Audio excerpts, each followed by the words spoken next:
सुबह उठकर बाथरूम में फ्रेश होने जाती है और उसके पेट में बहुत दर्द होता है। वो दम तो बहुत लगाती है पर बेचारी फ्रेश नहीं हो पाती और खुद से बोलती है, हे भगवान, इतना दर्द क्यों हो रहा है? ऊपर से मैं फ्रेश भी नहीं हो पा रही हूँ। लगता है कॉन्स्टिपेशन हो गया। दर्द पर ध्यान न देकर मीनू अपने पति अनिकेत और सास सविता के लिए नाश्ता बनाती है और टेबल पर लगा देती है। कुछ देर बाद सभी लोग नाश्ता करने टेबल पर आते हैं और मीनू बस जूस पीती है। ये देखकर उसकी सास बोलती है, बहुरिया, क्या बात है, आज खाली जूस ही पियोगी? एक पराठा खा लो। हाँ मीनू, नाश्ता तो तुम्हारी ही पसंद का है, फिर भी नहीं खा रही हो? नहीं नहीं, मेरा कुछ खाने का मन नहीं है, आप सब खाइए। नाश्ता करने के बाद अनिकेत अपने काम के लिए ऑफिस चला जाता है, जिसके बाद सविता मीनू से बोलती है, बहुरिया, क्या बात है, हम देख रहे हैं तू बहुत परेशान लगत है, सब कुछ ठीक तो है ना? वो माँ जी, आज ना मैं अच्छे से फ्रेश नहीं हो पाई और बहुत दर्द भी महसूस हो रहा था फ्रेश होते टाइम, पर समझ नहीं आ रहा कि क्या हो रहा है। अच्छा, ये बात है, हम तो का एक चूरन देते हैं, काफी बार बदहजमी हो जाती है ना, और वैसे भी पेट सफा तो हर रोग दफा, उससे तुझे हल्कापन मिल जाएगा। इतना बोलकर सविता अपने कमरे में जाती है और एक चून की डब्बी लेकर आती है और अपनी बहू को देते हुए बोलती है, ले बहुरिया, इका एक चम्मच गर्म पानी से ले ले, 1 घंटे के अंदर ये अपन कमाल दिखा दी है। ठीक है माँ जी, मैं जल्दी से ले लेती हूँ इसे। मीनू सविता से वो चून ले लेती है और गर्म पानी के साथ खाती है। फिर उसके बाद वो घर के कामों में लग जाती है और करीबन 1 से 1.5 घंटे बाद ही उसके पेट में गुड़गुड़ होने लगती है और वो जल्दी से भागी भागी वॉशरूम जाती है। फिर अच्छे से फ्रेश होती है और वॉशरूम से बाहर आकर वो खुद से बोलती है, ओह, अब अच्छा लग रहा है, अब लग रहा है कि दिन हुआ है, वरना तो मेरा सारा ध्यान बस मेरे पेट में ही अटका हुआ था। ऐसे ही कुछ वक्त बीतता है। मीनू को ज्यादातर कॉन्स्टिपेशन रहने लगता है, साथ ही उसके पेट में दर्द और मुंह में छाले भी हो जाते हैं, जिस वजह से वो कुछ नहीं खा पाती थी। ऐसे ही एक दिन जब मीनू वॉशरूम से फ्रेश होकर आती है और अपने बेड पर बैठती है तो उसे बहुत कमजोरी महसूस होती है। फिर जैसे ही वो बेड से उठकर रसोई में जाती है तो देखती है कि जिस जगह पर वो बैठी थी वहाँ खून का धब्बा था, साथ ही उसके कपड़ों पर भी खून लगा था।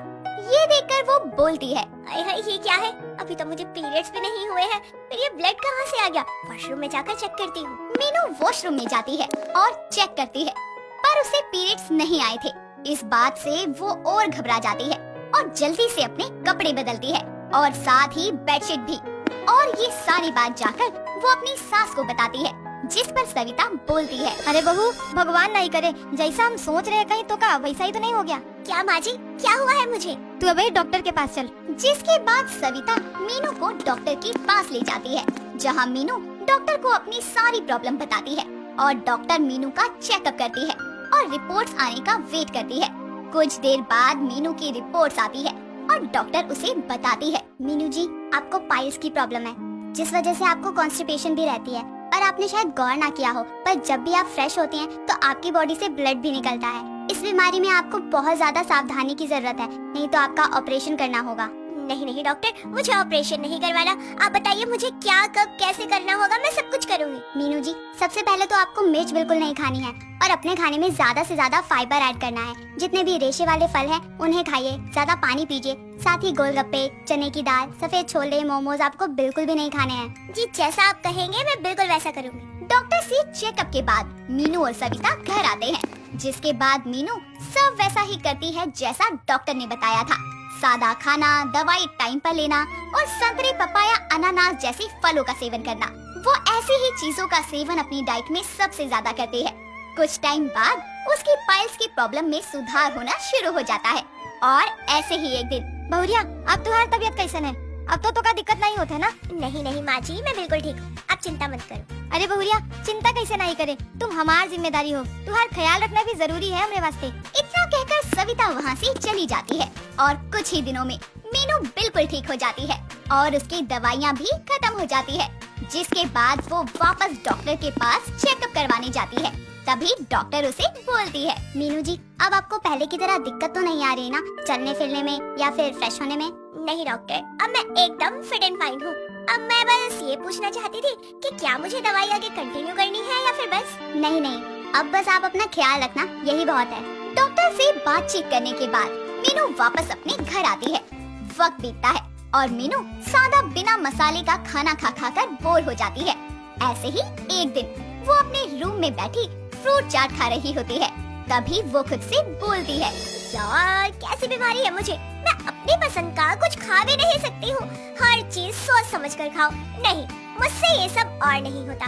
कितने दिन से मैंने गोलगप्पे का खट्टा मीठा पानी नहीं पिया, मोमोज नहीं खाए, chilli potato with momo sauce. ओए होए, सोच कर ही मुंह में पानी आ गया।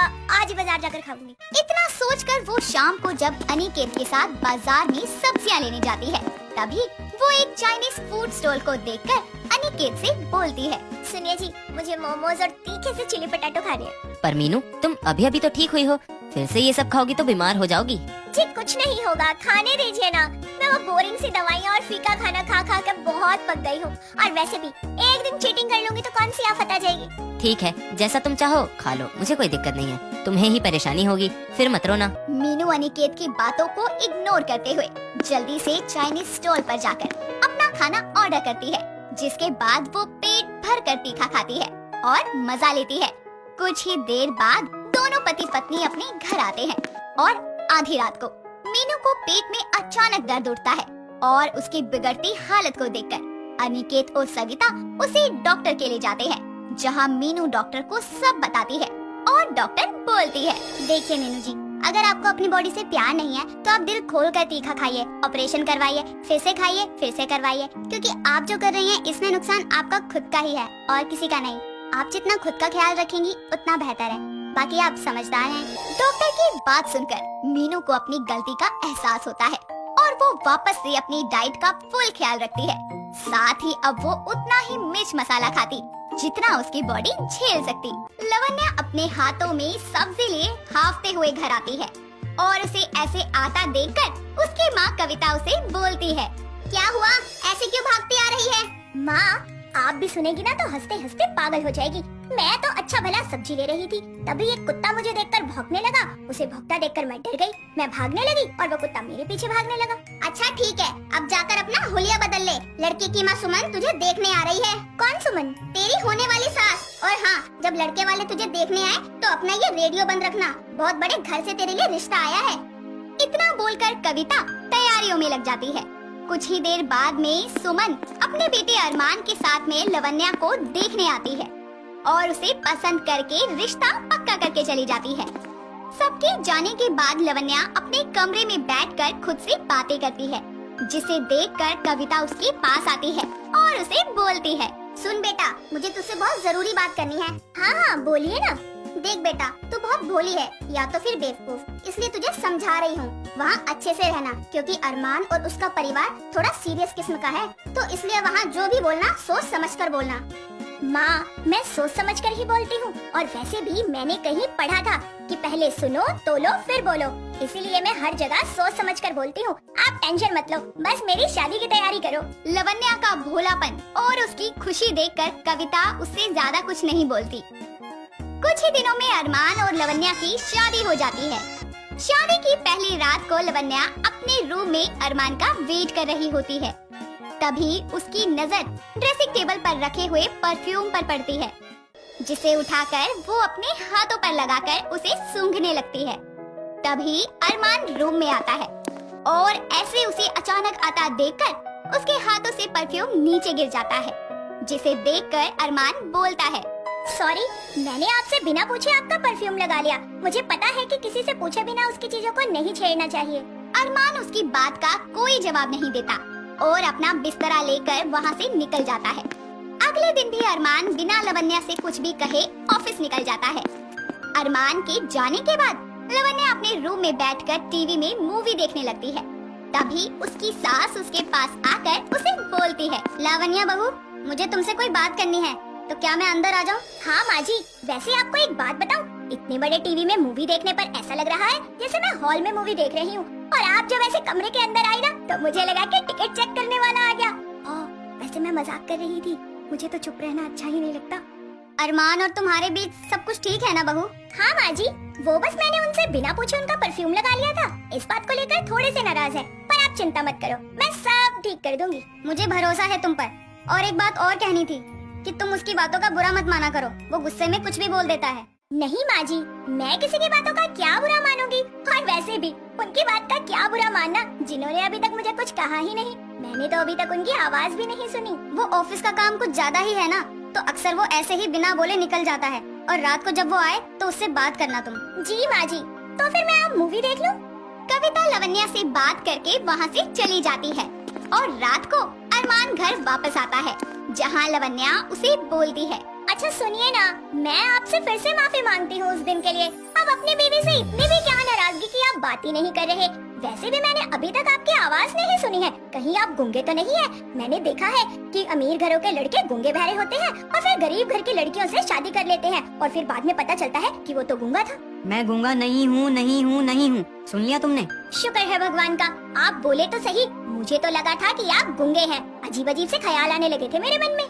लवन्या की बकवास बातें सुनकर अरमान गुस्से में वहाँ से चला जाता है। अगले दिन अरमान ऑफिस जाने के लिए तैयार हो रहा होता है, और लवन्या उसको टाई बांधता देखकर उससे बोलती है, पता है आपको, मुझे टाई बांधना बड़ा पसंद है, पर ये जो टाई में समोसा बनाना होता है ना, ये बड़ा मुश्किल है। पर देखो ना, आपने कितना अच्छा बनाया है, मुझे भी सिखा दीजिए ना। ये पकड़ो टाई और इसे अपने मुंह पर बांध लो।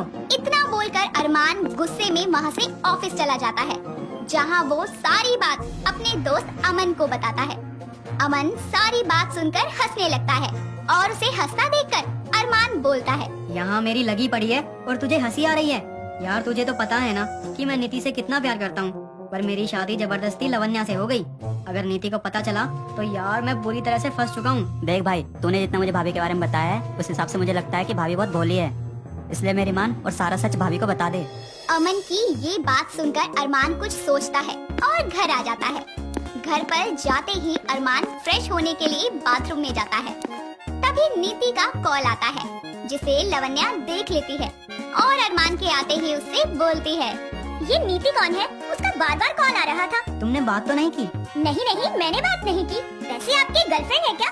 मुझसे डरिए मत, सब कुछ सच सच बता दीजिए, मैं आपको कुछ नहीं बोलूंगी। वैसे कैसी दिखती है, मुझे फोटो दिखाएंगे उसकी? तुम पागल हो? तुम्हें सच में बुरा नहीं लग रहा कि तुम्हारे पति की गर्लफ्रेंड है, और जिस लड़की की तुम बात कर रही हो वो शादी करना चाहती है मुझसे, समझ रही हो? अरे वाह, ये तो बहुत अच्छी बात है कि आप जिससे प्यार करते हैं उससे शादी करना चाहते हैं। वैसे इतने बड़े घर में हम 3 ही तो लोग हैं। अगर शादी करके नीति भी इस घर में आ जाएगी तो घर कितना भरा भरा लगेगा। और आप टेंशन मत लो, हम सब एक साथ हंसी खुशी रहेंगे। मैं करवाऊंगी आपकी शादी नीति से। मुझे लगता है ये सब जानकर तुम पागल हो गई हो। लवन्या की बातों पर अरमान को यकीन नहीं होता, और वो दूसरे रूम में चला जाता है। अगले दिन लवन्या सारी बात सुमन को बता देती है, और अपनी सास को अपनी कसम देकर अरमान की दूसरी शादी के लिए राजी भी कर लेती है। ये सब देखकर अरमान भी नीति को फोन करके सारा सच बता देता है। ये सब सुनकर नीति उसे बोलती है, अरमान, लावण्या भोली है, मैं नहीं। मैं अपनी खुशी के लिए किसी के भोलेपन का फायदा नहीं उठा सकती। पर लवन्या को इससे कोई एतराज नहीं है, और तो और उसने माँ को भी मना लिया, और तुम हो कि मना कर रही हो। हाँ, क्योंकि हम गलत हैं, और मैं अपनी खुशी के लिए किसी मासूम की खुशी नहीं छीन सकती। मुझे तो कोई भी मिल जाएगा, पर क्या तुम्हें पता है, अगर किसी लड़की का पति उसे छोड़ दे तो लोग उसे किस नजरिए से देखते हैं? तुम्हें नहीं पता, पर मुझे पता है, क्योंकि मैंने देखा है अपनी माँ को जब मेरे पापा ने उन्हें छोड़ दिया था। और लावण्या एक भोली भाली लड़की है, उसका ख्याल रखना इतने मासूम लोग अब बहुत कम मिलते हैं। इतना बोलकर नीति अरमान का कॉल कट कर देती है, और उससे हमेशा के लिए दूर हो जाती है। वहीं अरमान नीति के समझाने पर लवन्या को हमेशा के लिए अपना लेता है, और उसके बाद वो लवन्या को अपने सर आंखों पर बिठा कर रखता है। दोस्तों, अगर आपको ये कहानी पसंद आई तो इसे लाइक करें, शेयर करें और कमेंट करके बताएं कि कहानी में आपको सबसे अच्छा क्या लगा।